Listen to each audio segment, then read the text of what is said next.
Hello दोस्तों, आप सभी का ऑल अबाउट सोशियस में स्वागत है और यह समाजशास्त्र की इग्नू सीरीज है। इसमें आज हम लोग भारत में समाजशास्त्र का इतिहास और विकास के बारे में चर्चा करने वाले हैं। अब तक इग्नू सीरीज में हमने जो भी लेक्चर कवर किए उसमें समाजशास्त्र के उद्भव में आखिर में जो पश्चिमी समाजशास्त्री थे या जो फाउंडर थे इनके, उन्होंने किस प्रकार से समाजशास्त्र को एक विषय के रूप में स्थापित करने में अपना योगदान दिया था, जिनमें हम लोग Auguste Comte, Karl Marx, Emile Durkheim, Max Weber, Thorstein Veblen, Vilfredo Pareto, J S Mill, इन सभी लोगों को हम लोगों ने डिटेल में पढ़ा है। आज इसी कड़ी में हम लोग भारत में समाजशास्त्र का आखिर में क्या इतिहास रहा है या भारत में समाजशास्त्र कैसे विकसित हुआ, इसी के पीछे का इतिहास समझने की कोशिश करेंगे। यहाँ पे इग्नू का कंटेंट डालने का मेरा मुख्य उद्देश्य यही होता है कि अगर मैं टाइप करके खुद से अगर मैं कुछ इसमें से, क्योंकि मैं सारा का सारा कंटेंट टाइप नहीं कर सकती हूँ, इतना पॉसिबल नहीं हो पाता है, तो इसके लिए आप लोगों को हूबहू वही कंटेंट आप लोगों तक पहुँचे, इसके लिए ये मेरा एक प्रयास है कि आप लोग इस जब कंटेंट को पढ़ेंगे और समझेंगे तो आप लोगों को ये समझ में आएगा कि आखिर में जो इग्नू से प्रश्न निकलते हैं वह कैसे निकलते हैं। तो चलिए हम लोग इसको समझते हैं। भारत में समाजशास्त्रीय चिंतन की सामाजिक पृष्ठभूमि क्या रही है, इसके बारे में समझते हैं। भारतवर्ष का इतिहास जो है वह 4 सहस्त्राब्दियों से भी लंबा है, अर्थात 4000 वर्षों से भी हम ज़्यादा पुराना मानेंगे। भारत की सांस्कृतिक विरासत में संस्कृत, प्राकृत और पाली जैसी भाषाओं में लिखे गए धार्मिक और दार्शनिक ग्रंथ भरे हुए हैं। अगर भारत की सांस्कृतिक विरासत की बात करें तो यहाँ पे संस्कृत भाषा में, प्राकृत में, पाली में, इन जैसी भाषाओं में धार्मिक और दार्शनिक ग्रंथ हमें लिखे हुए मिलेंगे।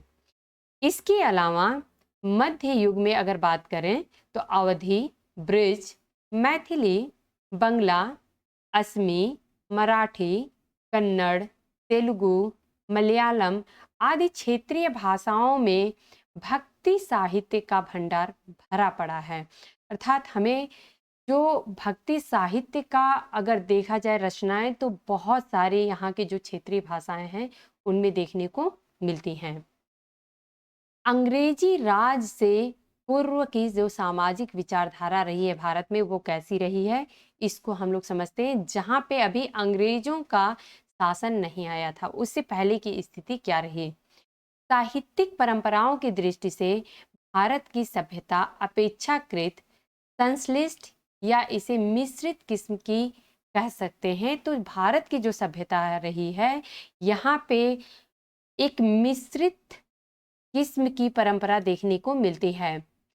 भारतीय दर्शन में यहाँ पे आप लोगों का प्रश्न निकल रहा है कि भारतीय दर्शन में योग, सांख्य, न्याय, वैशेषिक, वेदांत और मीमांसा, ये 6 प्रकार के विचारधाराएं देखने को मिलते हैं। तो यहाँ से प्रश्न कैसे बनता है, यहाँ से ये प्रश्न बन सकता है कि भारतीय दर्शन में कितनी प्रकार की विचारधाराएं हैं। यहाँ पे उत्तर हो जाएगा कि भारतीय दर्शन में 6 प्रकार की विचारधाराएं हैं। यहाँ पे ये भी प्रश्न निकल जाएगा कि भारतीय दर्शन में ये कौन कौन सी विचारधाराएं हैं। तो ये योग, सांख्य, न्याय, वैशेषिक, वेदांत और मीमांसा, ये जो विचारधाराएं हैं इन्हीं को ऑप्शन में दे दिया जाएगा। इनमें से किसी एक को निकाल के दूसरा ऑप्शन दे दिया जाएगा, बोल दिया जाएगा कि भारतीय दर्शन की कौन सी विचारधारा नहीं है। तो इसलिए ये 6 जो भी नाम है, योग है, सांख्य है, न्याय है, वैशेषिक, वेदांत और मीमांसा, इनको आप लोगों को याद रखना है। भारतीय चिंतन धारा का यह एक महत्वपूर्ण स्रोत माना जाता है। 13 प्रमुख उपनिषदों की संख्या कितनी है? 13 है। तो 13 प्रमुख उपनिषदों में मनुष्य के संपूर्ण जीवन और उसके चरम लक्ष्य से संबंधित दार्शनिक अन्वेषण हैं। इनके अलावा भारत में बौद्ध और जैन धर्मों की दार्शनिक कृतियां भी देखने को मिलती हैं। सामान्यतः ये सभी विचारधाराएं मानव मात्र के क्रमिक विकास से संबंधित हैं। इनमें से अधिकांश जो विचारधारा हमें देखने को मिलेगी वह मोक्ष से संबंधित होती है, अर्थात यहाँ की जितनी भी विचारधाराएं हैं उनमें ये देखने को मिलता है कि जो मानव है उसका अंतिम लक्ष्य ही मोक्ष होता है। तो इनमें से अधिकांश जो है वह मोक्ष अर्थात जन्म मरण के चक्र से मुक्त के लक्ष्य से जुड़ी होती है। भारतीय समाज नवीन परिस्थितियों के अनुरूप बदलता रहा है। जो भारतीय समाज रहा है वह नई नई जो भी परिस्थितियां आती रही उन्हीं के अनुरूप अपने आप को बदलता रहा है। आधुनिक काल से आधुनिक काल से पूर्व भारत की जो पहले के भारत थी उसकी सामाजिक विचारधारा एक बहुविध निर्जातीय समाज की अभिव्यक्ति है, अर्थात आज के आधुनिक काल से अगर पूर्व भारत की तुलना करें तो उस समय की सामाजिक विचारधारा जो है उसमें निर्जातीय बहुविधता हमें दिखाई देती है। यहाँ पे इस्लामी परंपरा के प्रभाव से सूफी संप्रदाय का उदय हुआ है। तो ये आप लोगों को याद रखना है कि जो सूफी संप्रदाय है इसका उदय ही इस्लामी परंपरा से हुआ है, जिसने विशेष रूप से उत्तर भारत में लोगों के रहन सहन और मूल्यों को व्यापक रूप से प्रभावित किया है। हिंदू और मुस्लिम विचारधारा के समन्वय का एक अच्छा उदाहरण सिख धर्म है। अब यहाँ पर एक प्रश्न और निकलता है कि जो सिख धर्म है यह किस किस विचारधारा का मिश्रण माना जाता है। तो हिंदू और मुस्लिम विचारधारा इन दोनों का मिश्रण एक सिख धर्म में हमें देखने को मिलेगा। भारत में अलग अलग विचारों को पनपने की स्वतंत्रता रही है। भारत में बहुत सारे विचार अपने अपने तरीकों से पनपे हैं, तो यहाँ पे अलग अलग विचारों को पनपने की स्वतंत्रता रही है। मतों व विश्वासों के अनुसार किसी विशेष वर्ग पर अत्याचार नहीं किया गया था। इसीलिए भारत के सामाजिक वर्गों के बीच एक दूसरे के प्रति सहिष्णुता की भावना बनी रही। भारत में धर्म तो जनसाधारण के बीच फला फूला, किंतु दर्शन की औपचारिक विचारधाराएं जो हैं वह मुख्यतः पढ़े लिखे शहरी लोगों के बीच ही पनपी रहीं। अर्थात अगर दर्शन की बात करें, फिलॉसफी की बात करें, तो दर्शन की जो औपचारिक विचारधारा है वह सिर्फ पढ़े लिखे जो शहरी लोग थे उन्हीं के बीच में देखने को मिला, जबकि भारत में जो धर्म है वह धर्म जनसाधारण अर्थात सभी जनता के बीच में फला फूला है। अब अंग्रेजी राज के प्रभाव की बात करते हैं। यहाँ पे ये आप लोगों को समझना पड़ेगा कि जब अंग्रेजी राज नहीं था उसके पहले की ये स्थिति थी, और यहाँ पे एक बहुत ही स्पष्ट लाइन लिखी गई है कि मतों व विश्वासों के आधार पर किसी विशेष वर्ग पर अत्याचार नहीं किया गया था। तो ये अंग्रेजी शासन के पहले की स्थिति है, और वो यहाँ पे उस समय सहिष्णुता की भावना पाई जाती थी, अर्थात जो विभिन्न सामाजिक वर्ग थे उनके बीच में काफी समरसता बोलेंगे या एक मित्रता का या सहिष्णुता का भावना देखने को मिलता था। अंग्रेजी राज का क्या प्रभाव रहा इसको देखते हैं। भारत में अंग्रेजों का आगमन एक ऐसी घटना थी जिसका भारतीय समाज पर दूरगामी प्रभाव पड़ा। नई सामाजिक और आर्थिक शक्तियों ने पुरानी परंपराओं को तोड़ा। संस्कृत और फारसी जैसी प्रतिष्ठित भाषाओं के स्थान पर अंग्रेजी जो है वह राजभाषा हो गई। अर्थात जहाँ पे संस्कृत और फारसी भाषाएं हमें देखने को बहुतायत मात्रा में मिलती थी, वहीं पे इनकी जगह पे जब अंग्रेजों का शासन आया तो अंग्रेजी भाषा जो है वह राजभाषा बन गई। भारत के ग्रामीण हस्तकला उद्योग की वस्तुएं मैनचेस्टर, लंकाशायर, शेफील्ड और लंदन से आई मशीनों के बने कपड़ों और अन्य वस्तुओं के सामने बाजार में नहीं टिक पाई। अर्थात यहाँ की जो ग्रामीण हस्तकला उद्योग थे वह पूरी तरीके से चरमरा गए थे, उनकी पूरी कमर टूट गई थी। इसके लिए इसके परिणाम स्वरूप ग्रामीण सॉरी इसके परिणाम स्वरूप धीरे धीरे ग्रामीण हस्तकला उद्योग नष्ट हो गए। उपनिवेशी शासन में भारतीय गांव एक स्वावलंबी इकाई नहीं थे। अर्थात जब उपनिवेशी शासन हमें देखने को मिलता है तो उस समय में जो भारतीय गांव हैं वह एक स्वावलंबी इकाई के रूप में नहीं देखने को मिलते हैं। अंग्रेजों ने भारत में रेल, डाक व तार द्वारा संपर्क व्यवस्था को आसान बनाकर भारतीय समाज में अनेक महत्वपूर्ण परिवर्तन के मार्ग खोल दिए। इसके अलावा उपमहाद्वीप के अनेक भागों में प्रशासनिक और न्यायिक सेवाओं की व्यवस्था भी की गई। इस विकास के द्वारा भारत ने आधुनिक युग में प्रवेश किया। अंग्रेज शासकों ने भारत में स्कूल, कॉलेज, विश्वविद्यालयों की स्थापना की। मिशनरी और भारतीय स्वयंसेवी संस्थाओं ने भी भारत में आधुनिक शिक्षा के प्रचार प्रसार के लिए प्रयास किए थे। तो ये तो जो प्रभाव देखने को मिल रहा है ये अंग्रेजी शासन का प्रभाव है। अब यहाँ पे इसके कारण मध्यम वर्ग का उदय कैसे होता है इसके बारे में समझते हैं। पुरानी सामंती वर्ग जैसे राजा, महाराजा, जमींदार, तालुकदार आदि अब उतने महत्वपूर्ण नहीं रह गए थे जितने कि पहले के समय में पाए जाते थे। वास्तव में जिस मध्यम वर्ग का उदय अंग्रेजी राज में हुआ उसने भारतीय समाज के लगभग हर क्षेत्र में महत्वपूर्ण स्थान बना लिया। इस इकाई में जिन सामाजिक विचारकों की चर्चा की जाएगी वे सभी इसी मध्यम वर्ग के हैं।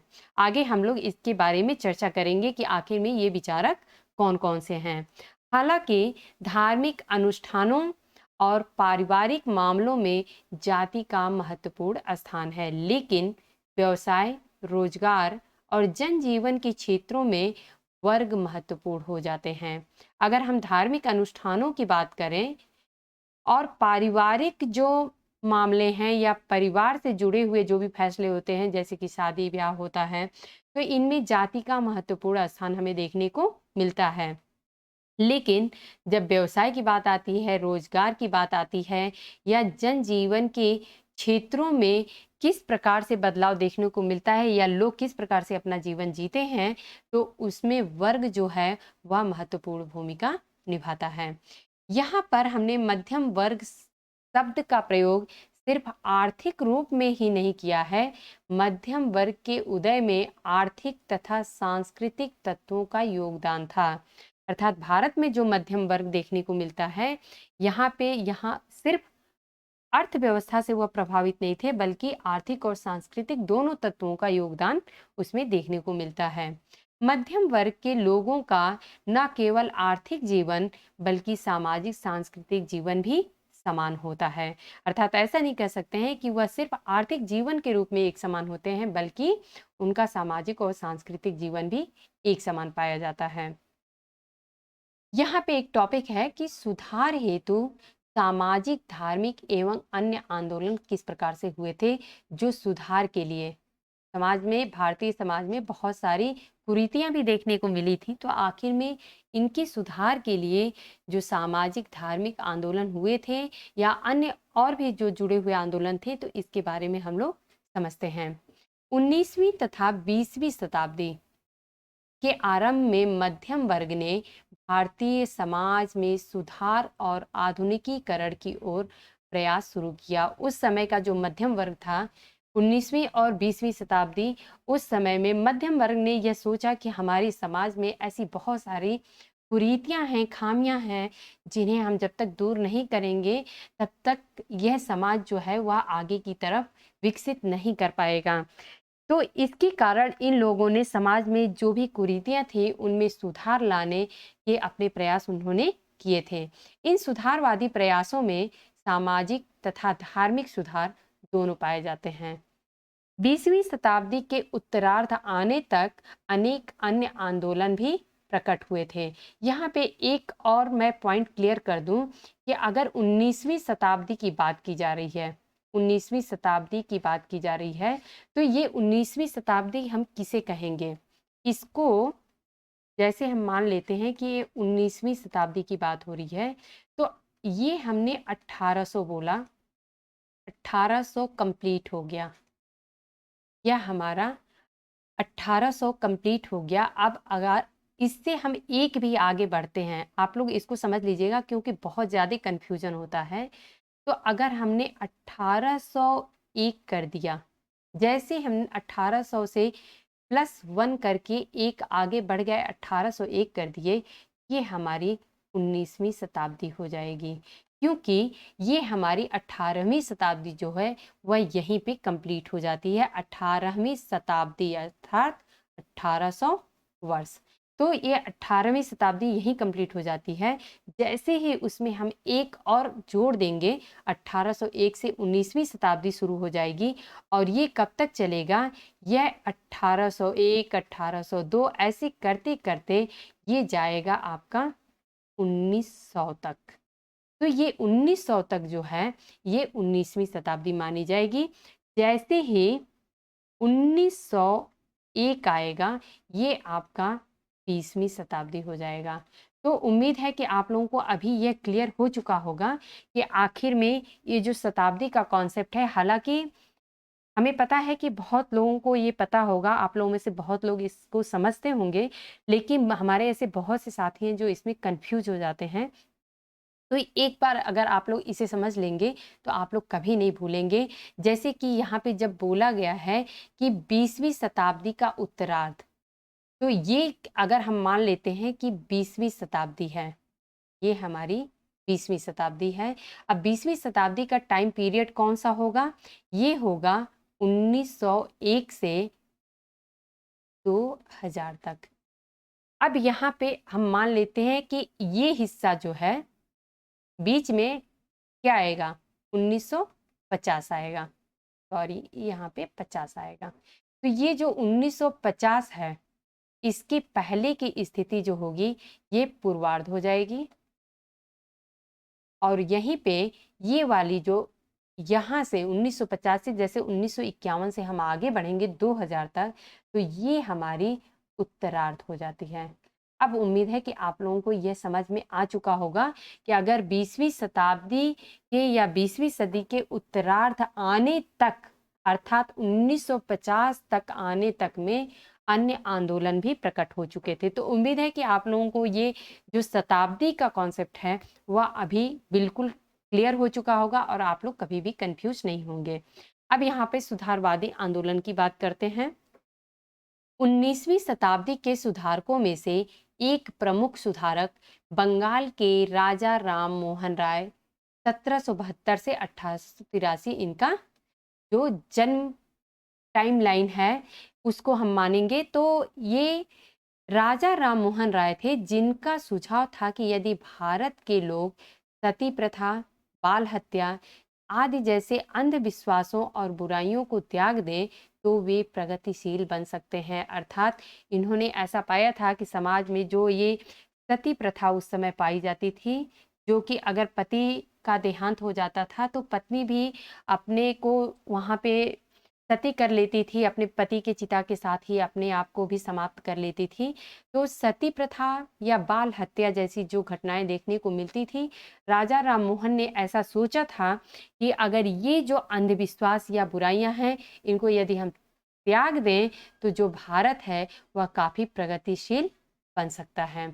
उन्होंने एक नए प्रकार के धर्म का प्रचार किया जिसमें वेदों के साथ ईसाई धर्म की शिक्षाओं का भी समावेश था। अब यहाँ पे एक प्रश्न आप लोगों का और निकलता है कि उन्होंने ब्रह्मो समाज की स्थापना की थी। ब्रह्मो समाज की स्थापना की जो कि एक आध्यात्मिक मंच है, और आप लोगों को अब यहाँ पे क्लियर हो जाना चाहिए कि यही ब्रह्मो समाज जो है वह वेदों के साथ ईसाई धर्म की शिक्षाओं का इसमें समावेश भी पाया जाता है। तो अगर प्रश्न पूछ दिया जाए कि ब्रह्मो समाज जो है इसमें किन किन जो तत्व हैं उनका समावेश पाया जाता है, तो यहाँ पे जो ब्रह्मो समाज है इसको हम देखें तो वेदों और प्लस ईसाई धर्म की जो शिक्षा है ये दोनों इसमें माने जाएंगे। इस समाज के सदस्य जाति तथा अंधविश्वास से कोई मतलब नहीं रखते थे, अर्थात उनको जाति से कोई लेना देना नहीं था, उनको अंधविश्वास से भी कोई लेना देना नहीं था। इस समाज में मूर्ति पूजा का विरोध किया गया था और एक ही ईश्वर को पूजा जाता था। राजा राममोहन का प्रभाव मुख्यतः बंगाल के शहरी और सुशिक्षित वर्ग तक ही सीमित था। इसी शताब्दी में महाराष्ट्र के एक न्यायाधीश महादेव गोविंद रानडे, इनका नाम आप लोगों ने अवश्य सुना होगा। इन्होंने मुंबई में प्रार्थना समाज की स्थापना की। दूसरा यहाँ पे जीके या आप लोगों के हम लोगों से भी ये जो समाजशास्त्र से संबंधित ये प्रश्न होते हैं, तो प्रार्थना समाज के जो स्थापक हैं वह महादेव गोविंद रानडे हैं। तो यहाँ पे एक प्रश्न आप लोगों का और तैयार होता है। तो इन्होंने प्रार्थना समाज की स्थापना की जो मोटे तौर पर बंगाल के ब्रह्मो समाज पर आधारित था। इन दो आंदोलनों के प्रति सामाजिक प्रतिक्रियाएं जो थी वह काफी भिन्न थी। ब्रह्मो समाज द्वारा पाश्चात्य उदारवादी दृष्टिकोण पर जोर दिए जाने के कारण समाज के जो रूढ़िवादी हिंदुओं ने राजा राममोहन राय के सुधारों का काफी विरोध किया था, क्योंकि ये पाश्चात्य उदारवादी दृष्टिकोण पे आधारित था। इनका जो ब्रह्मो समाज की जो कॉन्सेप्ट था, तो इन्होंने जो पाश्चात्य उदारवादी दृष्टिकोण था उसको इन्होंने अपनाया था और इसके कारण से भारत में जो रूढ़िवादी हिंदू थे उन्होंने इनके विचारधारा का काफी विरोध किया था। यहाँ रूढ़िवादी परंपराओं और आधुनिकता के बीच एक द्वंद्व खड़ा हो गया था कि आखिर में हम अपनी जो रूढ़िवादी परंपरा है उसको संभाले रखें या फिर आधुनिकता की तरफ आगे बढ़ें। इसके विपरीत प्रार्थना समाज द्वारा शुरू की गई उदारवादी प्रवृत्तियों ने परंपरा और आधुनिकता के बीच तनाव नहीं आने दिया। अर्थात यहाँ पे जो प्रार्थना समाज है महादेव गोविंद रानडे का, इसमें उदारवादी प्रवृत्तियां जो थी वह परंपरा और उदारवाद दोनों को साथ लेके चल रही थी। ब्रह्मो समाज की तरह इसके सदस्यों ने स्पष्टतया गैर परंपरावादी रहन सहन नहीं अपनाया था। अर्थात इनको समाज में सुधार तो चाहिए था, लेकिन जो यहाँ की परंपरा थी उसके साथ चाहिए था, उसका विरोध इन्होंने नहीं किया था। इसलिए समाज द्वारा इनका उतना कड़ा प्रतिरोध नहीं हुआ था। किसका? प्रार्थना समाज का। जबकि ब्रह्मो समाज का ज्यादा से ज्यादा विरोध हुआ था। पुनर्जागरण आंदोलन की बात करें तो यहाँ पे हमारी चर्चा में पुनर्जागरण आंदोलनों का उल्लेख काफी महत्व है। दयानंद सरस्वती ने आर्य समाज की स्थापना की थी। इनके द्वारा उन्होंने लोगों से आग्रह किया कि वे हिंदू धर्म की हानिकारक परंपराएं जैसे कि जातिवाद की जो संकीर्णता है, अंधविश्वास है और अनुष्ठान है, इनको त्याग कर फिर से वेदों के पुरातन शुद्धता को अपनाएं। तो यहाँ पे वेदों की तरफ लौटें या वेदों की ओर लौटें। दयानंद सरस्वती के द्वारा यह कथन हमें देखने को मिलता है।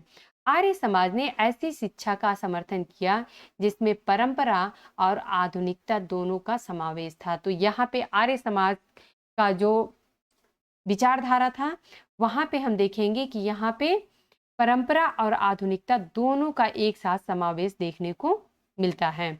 दयानंद एंग्लो वैदिक कॉलेज, जो कि अगर हम उत्तर भारत में देखें तो बहुत ज़्यादा डीएवी कॉलेज देखने को मिलते हैं, लगभग हर जिले में एक डीएवी कॉलेज देखने को मिलता है। तो दयानंद एंग्लो वैदिक कॉलेजों अर्थात डीएवी ने उत्तर भारत में बड़े पैमानों पर शिक्षा का प्रचार प्रसार किया।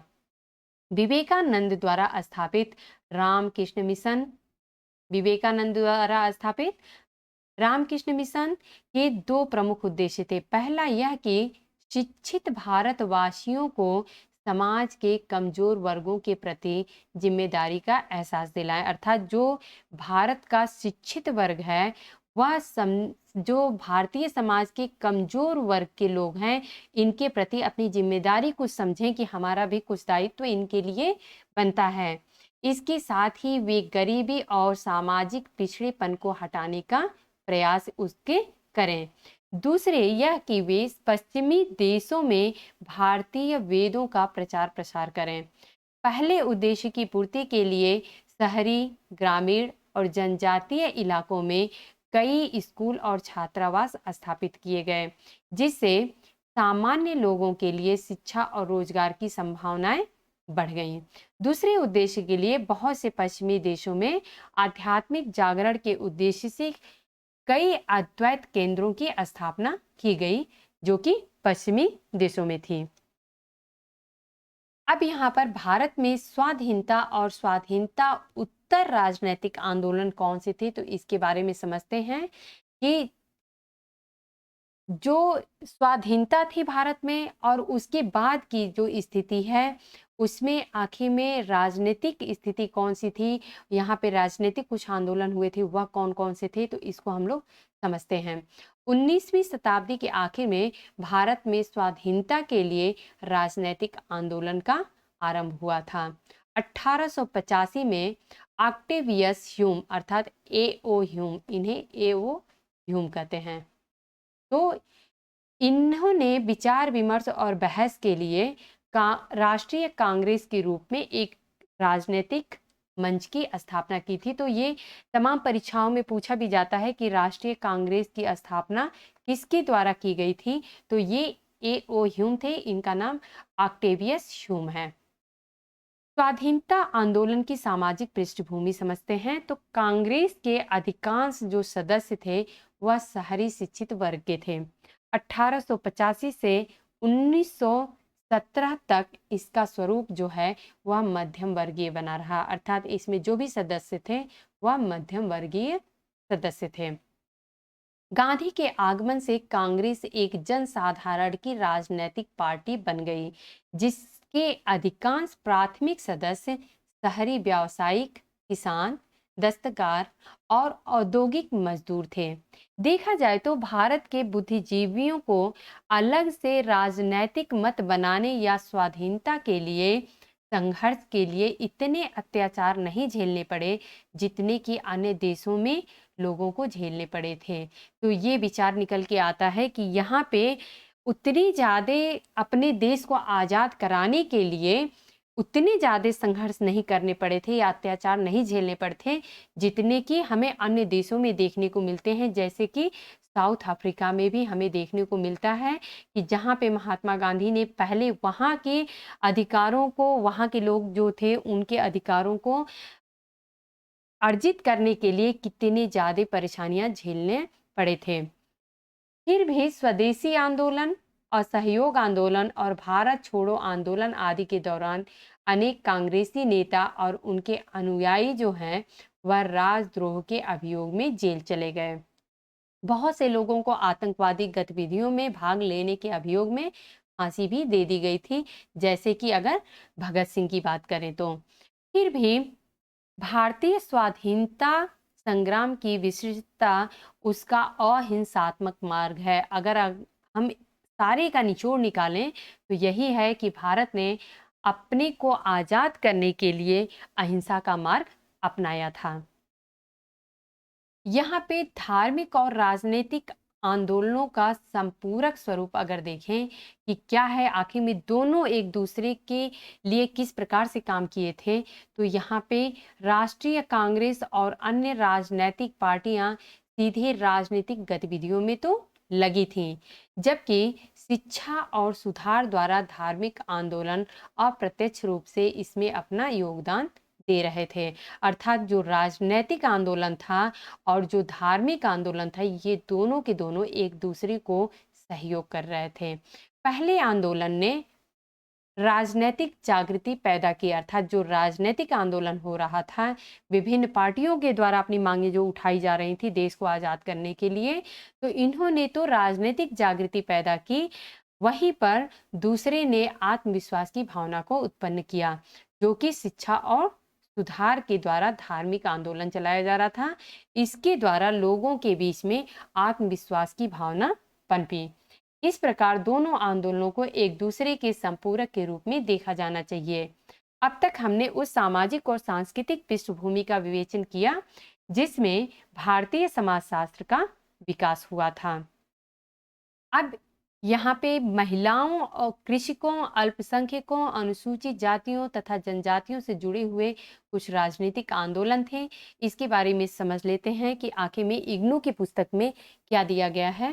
सामाजिक संस्थाओं और राजनीतिक प्रक्रियाओं के बीच की अंतःक्रिया से बहुधा ऐसे सामूहिक कार्यों को बढ़ावा मिलता है जो संगठित रूप से संचालित होते हैं।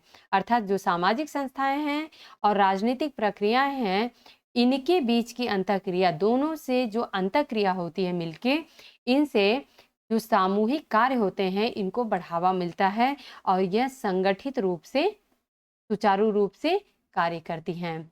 हमने पाया है कि भारत में सामाजिक परिवर्तन लाने की इच्छा से शुरू किए गए अभियानों ने धीरे धीरे स्पष्ट उद्देश्यों के साथ साथ कार्य योजना व संगठन वाले राजनीतिक आंदोलन का रूप ग्रहण कर लिया।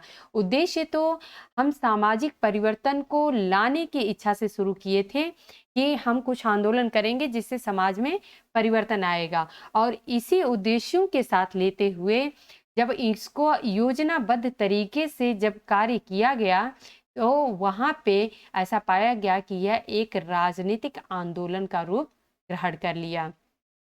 आपने देखा होगा कि मौजूदा राजनीतिक ढांचे से असंतुष्ट जनता की बढ़ती अपेक्षाओं के संदर्भ में भारत में कई आंदोलन उठ खड़े हुए हैं। इसमें अब एक पॉइंट यहाँ पे ये निकल के आता है कि जो भी आंदोलन हुए थे, इसमें अगर राजनीतिक आंदोलन की बात करें तो इसमें कोठारी का नाम देखने को आता है कि इन्होंने राजनीतिक आंदोलन पे काफी काम किया है। यहाँ पे राजनीतिक आंदोलनों से जुड़े हुए कुछ और भी विचारक हैं, जैसे कि एफ.जी. बेली हैं, इन्होंने भी काम किया है, और ए.आर. देसाई, इन्होंने भी काम किया है। तो यहाँ से अगर आप लोग सिर्फ इतना समझें कि हाँ, ये विचारक जो हैं वो इस पे भी काम किए थे, इन घटनाओं को भी उन्होंने अध्ययन किया था, तो बहुत सारे ऐसे एग्जाम में पूछ दिया जाता है, ये विचारक जो हैं वह किस पे अपना अध्ययन किए थे या किस पे अपना अध्ययन नहीं किए थे। तो यहाँ से आप लोगों को काफ़ी कुछ क्लियर हो जाएगा। इसकी इग्नू के जो एक-एक लाइन होती है वह अपने आप में बहुत ज़्यादा इम्पोर्टेंट होती है। हमें उन्हीं में से पॉइंट्स निकालने पड़ते हैं कि किस प्रकार से हमारे लिए कौन से पॉइंट ज़्यादा इम्पोर्टेंट हैं। इस प्रकार के आंदोलनों का मुखर्जी, टी.के. उमन और एम.एस.ए. राव के द्वारा भी काफी कुछ अध्ययन किया गया है, सैद्धांतिक तथा विवरणात्मक दृष्टि से अध्ययन किया गया है। राजनीतिक आंदोलनों के उदाहरण स्वरूप 1946 से 1951 के बीच तेलंगाना कृषक संघर्ष देखने को मिलता है। भारत की कम्युनिस्ट पार्टी ने इस संघर्ष का नेतृत्व किया था। यहाँ पे ये भी एक प्रश्न निकल के आता है कि जो तेलंगाना कृषक संघर्ष था, इसका नेतृत्व किसने किया था? तो ये भारत की जो कम्युनिस्ट पार्टी थी, इसने यहाँ जो तेलंगाना कृषक संघर्ष था उसका नेतृत्व किया था, और ये नागरे ने लिखा है। इसी प्रकार कम्युनिस्ट पार्टी के विभिन्न दलों ने 1960 के दशक में उपजे नक्सलवाड़ी जो आंदोलन था उसमें काफी कुछ समर्थन किया था, और वो आज तक अपना समर्थन कर रहे हैं। दोनों तेलंगाना और नक्सलवाड़ी आंदोलनों का मुख्य जो ध्येय रहा है, उद्देश्य रहा है, वह कृषि से जुड़े मौजूदा जो सामाजिक संबंध हैं इनमें बदलाव होना चाहिए। तो इसके लिए इन्होंने नक्सलवाड़ी आंदोलन और तेलंगाना कृषक आंदोलन किया था, क्योंकि यहाँ पे कृषक जो थे वह अपनी जो अधिकार है कुछ उसकी मांग कर रहे थे। भारतीय समाज के सर्वउपेक्षित तथा प्रताड़ित वर्ग, अनुसूचित जातियों एवं जनजातियों के तरह तरह के संघर्षों, विरोध अभियानों एवं आंदोलनों की कहानी काफी लंबी है।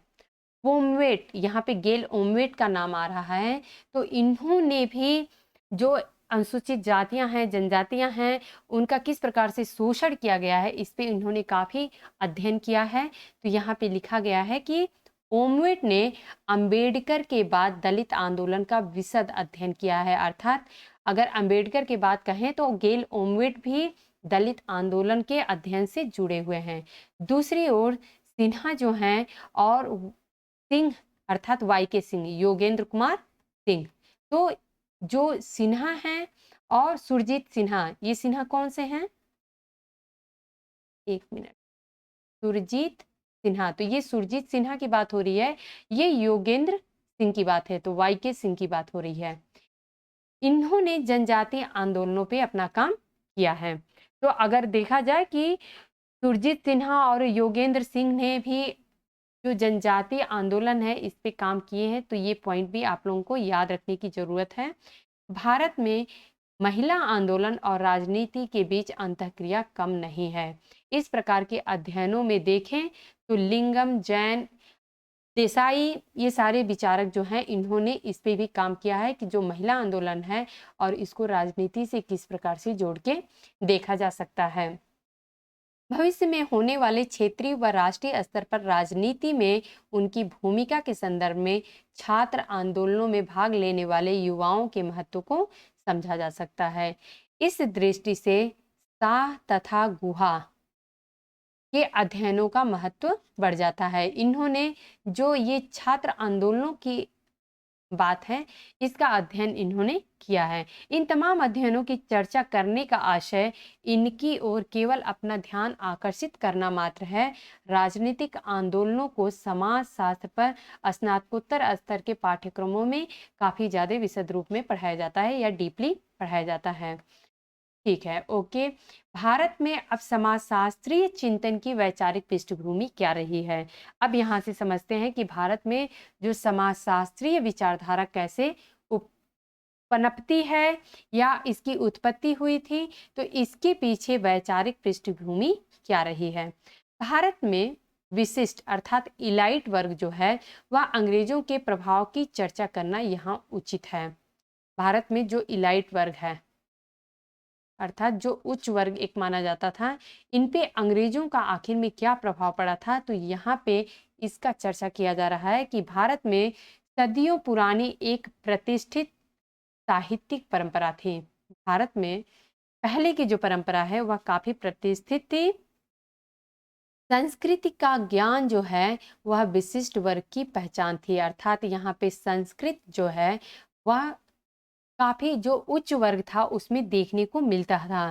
किंतु भक्ति काल में अर्थात लगभग 19वीं शताब्दी से इसके दौरान क्षेत्रीय भाषाओं में उच्च स्तरीय साहित्य का विकास हुआ। क्षेत्रीय भाषाओं में साहित्यिक रचना करने की प्रेरणा जिन भक्त कवियों ने दी, या तो वे स्वयं रचनाकार थे या फिर उनके उपदेशों ने साहित्यिक रचनाओं को प्रभावित कर दिया। इस संदर्भ में तुलसीदास जो कि अवधी भाषा में लिखे हैं, सूरदास ब्रज में, कबीर हिंदी के मिश्रित रूप में लिखे हैं, शंकरदेव असमी में, चैतन्य महाप्रभु बंगाली, नामदेव और तुकाराम मराठी में, नरसिंह मेहता गुजराती में, नरसिंह मेहता का भी नाम आता है तो ये गुजराती में, पुरंदरदास कन्नड़ में और नायनार और आलवार जो है ये तमिल में, आदि कई अन्य नाम गिनाए जा सकते हैं। भारत के अधिकांश भागों में भक्तजन मुख्य रूप से जनसाधारण के लिए सम्मानीय थे, जबकि विशिष्ट वर्ग अब भी संस्कृत से जुड़ा हुआ था और उसे आदर्श साहित्यिक रूप मानता था। अर्थात जो एक विशिष्ट वर्ग था अर्थात इलाइट वर्ग जो था वो ऐसा मानता था कि जो संस्कृत है वह हमारे लिए बहुत ही ज़्यादा आवश्यक है। संस्कृत की रचनाओं के साथ साहित्यिक प्रतिष्ठा जुड़ी हुई थी, यहाँ तक कि रविंद्रनाथ टैगोर को भी उस पारंपरिक बंगाली विशिष्ट वर्ग का सामना करना पड़ा था जिनकी मान्यता थी कि संस्कृत जो है वह भाषा बांग्ला भाषा से ज़्यादा श्रेष्ठ है। अर्थात इस चीज़ का जो ये समस्या दिख रही है कि कौन सी भाषा सबसे ज़्यादा श्रेष्ठ है, इसको रविन्द्रनाथ टैगोर को भी झेलना पड़ा था, क्योंकि ऐसा माना जाता था कि जो बंगाली भाषा है वह संस्कृत भाषा से श्रेष्ठ भाषा नहीं है, अर्थात जो संस्कृत भाषा है वह बांग्ला भाषा से श्रेष्ठ है।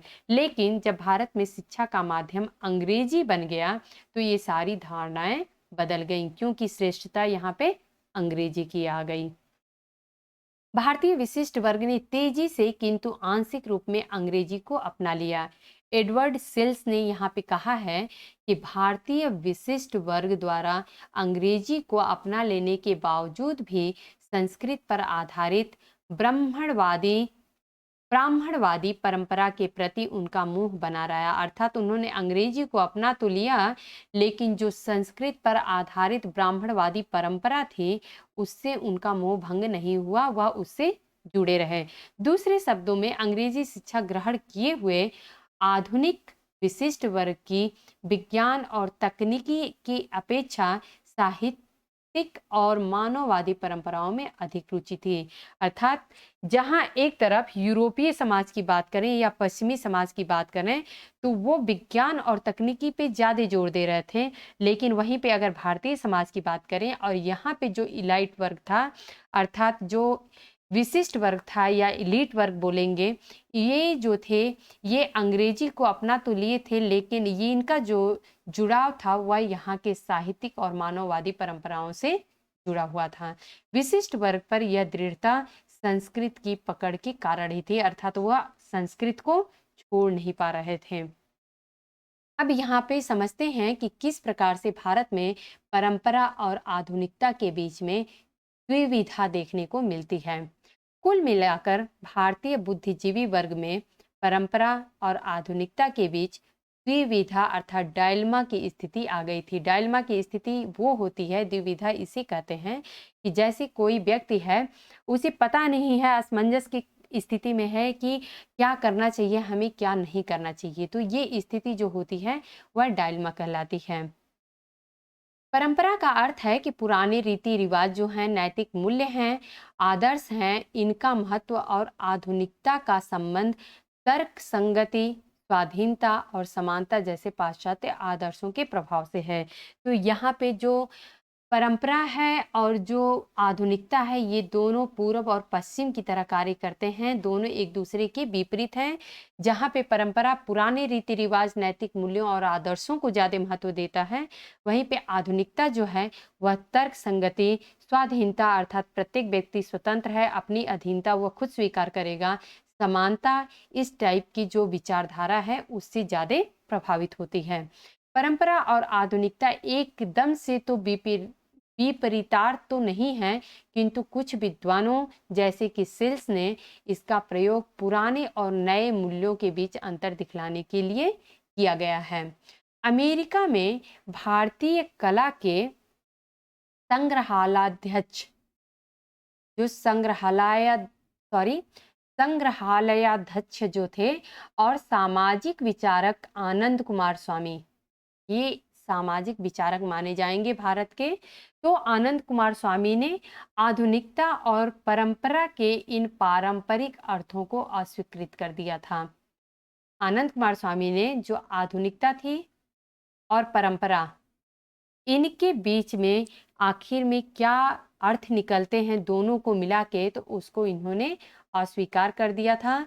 परंपरा से उनका अर्थ था कि भक्तिवादी प्रथाओं से बिल्कुल नहीं है, अर्थात जो परंपरा है, हम परंपरा को, आनंद कुमार स्वामी ने ऐसा माना है कि जो परंपरा है इसको हम सीधे सीधे भक्तिवादी प्रथाओं से जोड़ के नहीं देख सकते हैं। परंपरा से उनका अर्थ यह था कि आधारभूत जो भारत के मूल्य हैं जो पूर्व और पश्चिम दोनों के लिए समान हैं, अर्थात कि जैसे पश्चिम जो देश हैं उनके अपने कुछ अलग मूल्य हैं और जो भारत देश है इसके अपने मूल्य अलग हैं। दोनों के मूल्यों की अपनी अलग अलग पहचान है। यहाँ पे हम किसी एक के मूल्य को दूसरे के मूल्य से जोड़ के नहीं देख सकते हैं। तो इस प्रकार से इनके विचारों के बारे में हम लोग आगे काफ़ी विस्तार से चर्चा करेंगे। अपने अगले जो लेक्चर रहेगा इसमें हम लोग आनंद कुमार स्वामी और यहाँ पे एक और विचारक आएंगे विनय कुमार सरकार, इनके बारे में हम लोग चर्चा करने वाले हैं अपने अगले लेक्चर्स में। तो प्रतिष्ठित समाजशास्त्री विनय कुमार सरकार का जो मत है वह इनसे बिल्कुल विपरीत है। उनके अनुसार भारत की परंपरा का जड़ जो है वह धर्म और आध्यात्मिकता है। अर्थात जहाँ पे विनय कुमार सरकार ने कहा है कि जो भारत की परंपरा है उसको हम धर्म और आध्यात्मिकता से जोड़ के देखेंगे, वहीं पर आनंद कुमार स्वामी ने कहा है कि हम परंपरा को यहाँ की भक्ति से जोड़ के नहीं देख सकते हैं। अर्थात यहाँ पे ये धर्म का समर्थन कर रहे हैं परंपरा के साथ, लेकिन आनंद कुमार स्वामी वहाँ पे इसका समर्थन नहीं कर रहे हैं। उन्होंने भारत की धर्मनिरपेक्ष शक्ति की उन्होंने भारत के धर्मनिरपेक्ष शक्ति को दर्शाने का प्रयास किया है। फिर भी सरकार ने पूर्ण रूप से परंपरा को अस्वीकार नहीं किया है। मानव प्रगति के लिए वे भारतीय संस्कृति के धर्मनिरपेक्ष पहलुओं का उपयोग करना चाहते थे। अब यहाँ पर एक चित्र दिया गया है। यहाँ पे एक भारतीय बुद्धिजीवी अर्थात जो इंडियन इलीट वर्ग है उसके अंदर आखिर में क्या चलता है, तो यहाँ पे आप इस साइड का पिक्चर जो देखेंगे, यहाँ से जस्ट हम इसे हाफ कर देते हैं। तो अगर आप इस पिक्चर को देखें तो आपको क्लियर होगा कि इधर का जो पिक्चर है ये भारतीय पृष्ठभूमि से जोड़ के देख सकते हैं। यहाँ पे भारतीय दार्शनिक विचारों, संस्कृति और कलाओं आदि का प्रभाव देखने को मिलता है। अर्थात जो एक भारतीय बुद्धिजीवी है उसके अंदर एक तरफ तो इसे भारतीय पृष्ठभूमि में भी हम देख सकते हैं और दूसरी तरफ पश्चिमी सभ्यता का प्रभाव भी हमें इनमें देखने को मिलता है। जैसे कि वह स्वतंत्रता भी चाहिए, उनको व्यक्तिवादिता भी चाहिए, समानता भी चाहिए, तर्कपरकता है, इन सारी अवधारणाओं का इनके पे असर देखने को मिलता है। तो यहाँ पे ये कहने का अर्थ है कि अगर भले कोई व्यक्ति अगर सूट बूट पहना है, कोट पैंट पहना है, लेकिन उसके अंदर के अगर मन स्थिति की बात करें या विचारधारा की बात करें तो वह कहीं ना कहीं भारतीय जो विचारधारा है, यहाँ की संस्कृति है, यहाँ की कलाएं हैं, इन सारे से वह प्रभावित दिखता है। तो इस प्रकार से यहाँ पे भारतीय समाजशास्त्रीय चिंतन का आधार ये भारतीय बुद्धिजीवी के रूप में हमें दिखाई यहाँ पे दे रहा है। तो उम्मीद है दोस्तों कि आज का लेक्चर आप लोगों को अच्छे से समझ में आ गया होगा। आज के जो लेक्चर था इसमें बहुत सारे फैक्ट्स भी थे, वो आप लोग अच्छे से नोट कर लीजिएगा और उसे समझ लीजिएगा। इसी कड़ी में हम लोग आगे भी इससे जुड़े हुए जो और भी टॉपिक हैं कि भारत में समाजशास्त्र का इतिहास और विकास के लिए और भी क्या क्या योगदान दिए गए हैं, इनमें बहुत सारे विचारक भी आएंगे जैसे कि आनंद कुमार स्वामी हैं, विनय कुमार सरकार हैं, इरावती कर्वे हैं, ये सारे नाम भी हमें देखने को मिलेंगे। तो इनके बारे में हम लोग अपने आगे के जो लेक्चर्स आएंगे उसमें चर्चा करेंगे। तो बस आप लोग ऐसे ही पढ़ते रहिए, हमारे साथ जुड़े रहिए। धन्यवाद।